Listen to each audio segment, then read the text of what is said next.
For this video, we're going to solve for homogeneous equation. So, for this example, we have 2xy prime is equal to y minus x. So, to solve this, we have 2x, wait, 2x. So, y prime is simply dy over dx is equal to y minus x. So, we have to multiply both sides by dx. So, 2x dy is equal to y minus x dx. So, because this is homogeneous, so let y is equal to vx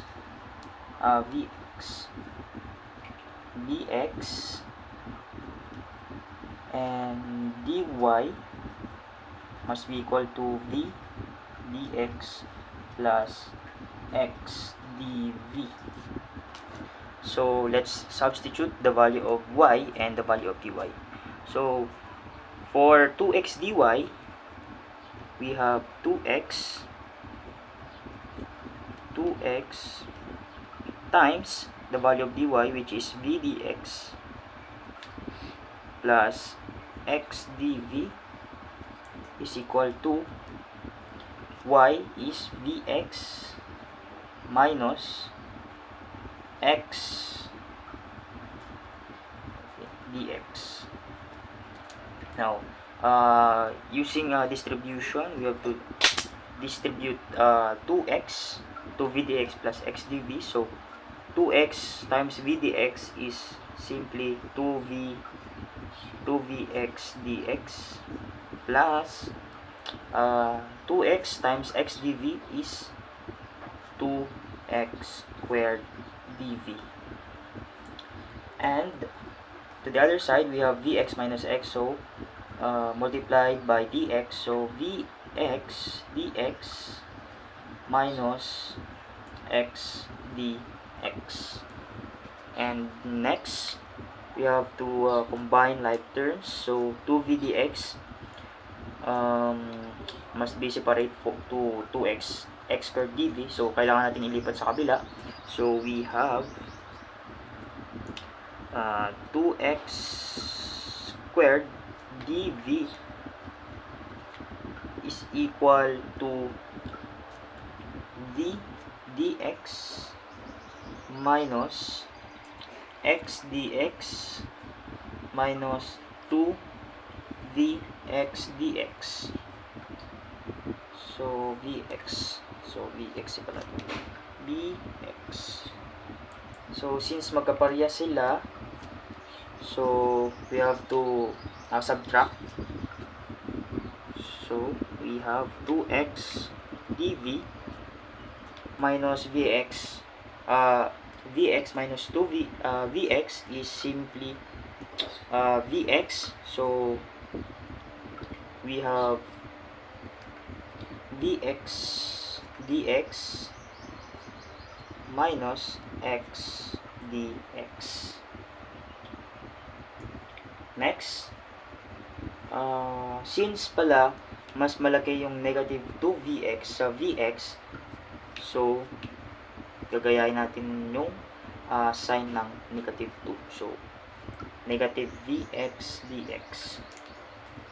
Next is you have to factor out. So 2x squared dv is equal to, factor out natin yung vx dx and minus x dx. It will become negative x 1 plus v dx. Next is let's separate. Using separation, we can now have, kasi ito 1 plus v ay dapat nasa kabila and itong x squared ay dapat dito sa kabila. So, we have to divide both sides by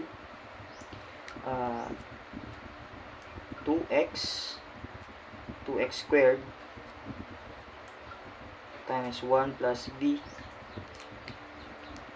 2x squared times 1 plus v. So, after that, we can now have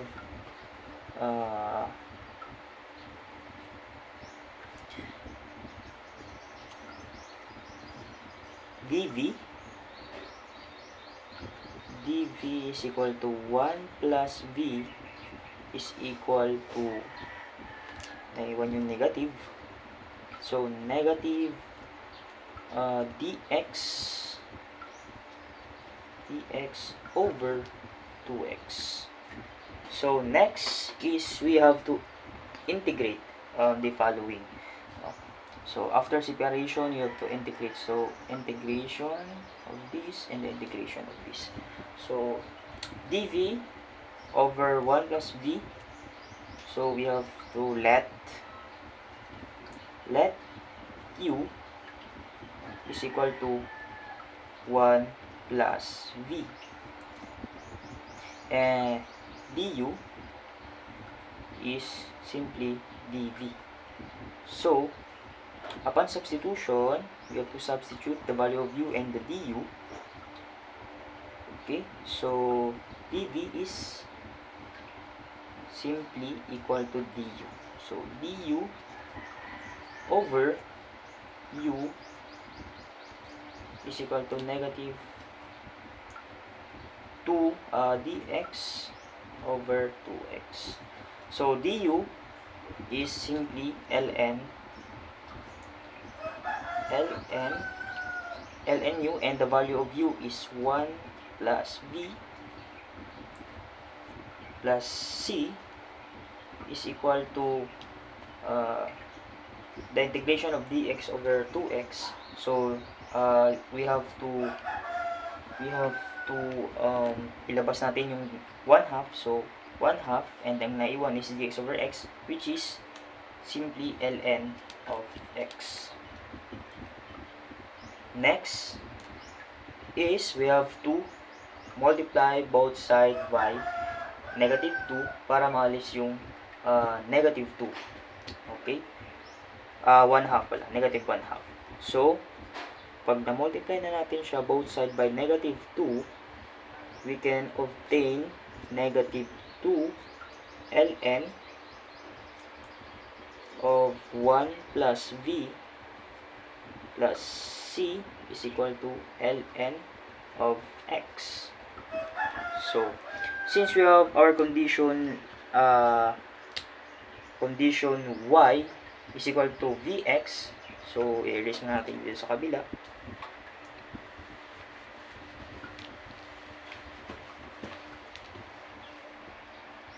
Since we have condition, nilet natin yung y is equal to vx. So, since may v tayo sa ating nakuwang answer, so yung v natin ngayon ay mag-equal sa y over x.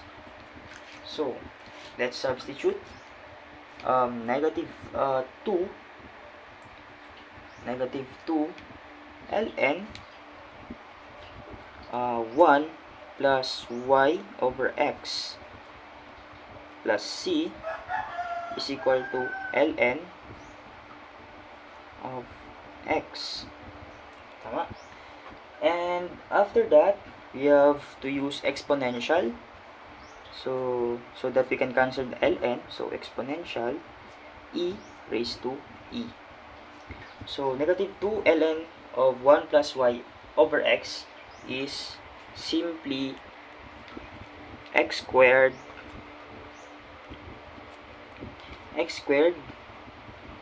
over 1 plus y x plus y squared. times c, and equal exponential raised to ln is cancel, so may iwan is x. So next is we have to multiply both sides by x plus y squared quantity of x plus y squared over x is simply c of x is equal to x plus quantity of x plus y raised to 2. Okay, so this is our final answer. Now, for the second example of homogeneous, we have x squared dy is equal to xy minus y squared dx. So, because the equation is in standard form, so we have to let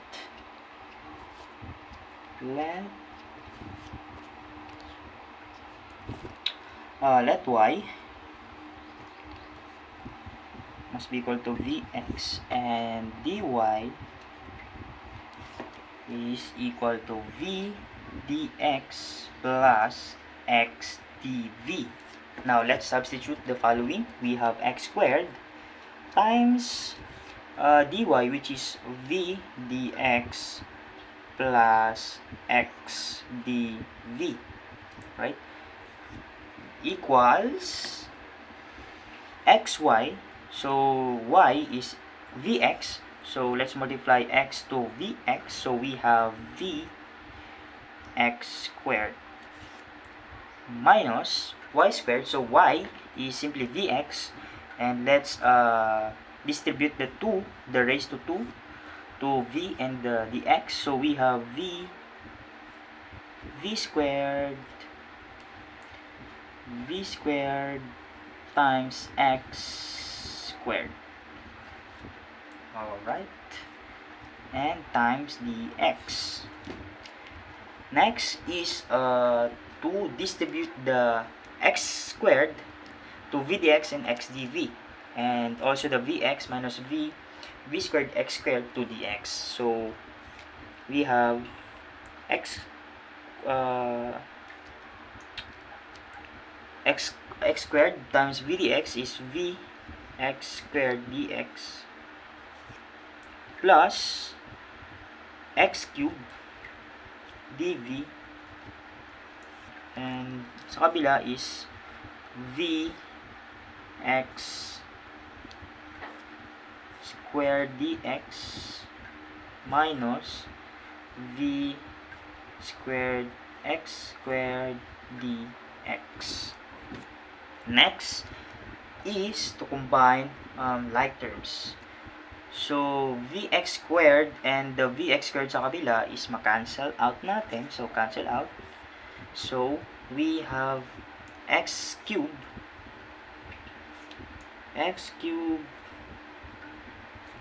dv equals negative squared x squared dx. Next is to multiply both sides to 1 over negative v squared times negative x cubed. So, we have dv over our v squared. So, since negative, so magiging negative v squared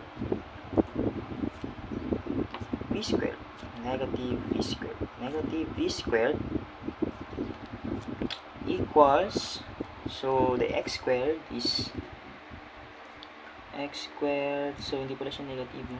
So times x cubed lang siya. So x squared, we have x over kasi makancel out yung x squared sa x cube. So, ang may iwan is yung x. Now, let's integrate the following. So, integrate natin. So, negative dv. So, ilalabas natin yung negatives and meron lang tayong dv over v squared. And, to integrate dv over v squared, we have negative 1 over v. And so, may negative tayo dito, i-multiply natin. So, meron tayong 1 over v. Right. So, kasi 2 minus 1, tapos ililipat natin dito, yung 2 minus 1, and then 1 na lang matitira. So, kaya ganon. And for dx over x is simply, so huwag natin kalimutan maglagay ng c or our constant value, and for the dx over x is simply ln of x. Next is to exponentialize the ln so that we can cancel ln, and both side yan kailangan natin mag-exponentialize. And for our final answer, we have x is equal, no, not the final answer, because we have the v pa pala. We have the v to substitute, no? So x is equal to e raised to 1 over v c. And dito sa v, kasi meron tayong y, since we have y is equal to vx, so therefore v must be equal to y over x. And x natin is equal to e raised to 1, at ang v natin is y over x c. And for our final answer, we have x, and 1 over y over x is simply x over y. Mali. So, mag-equal pala tayo na. Is equal to c. So, iuna natin yung c. c times e raised to y over x. So, this is our final answer.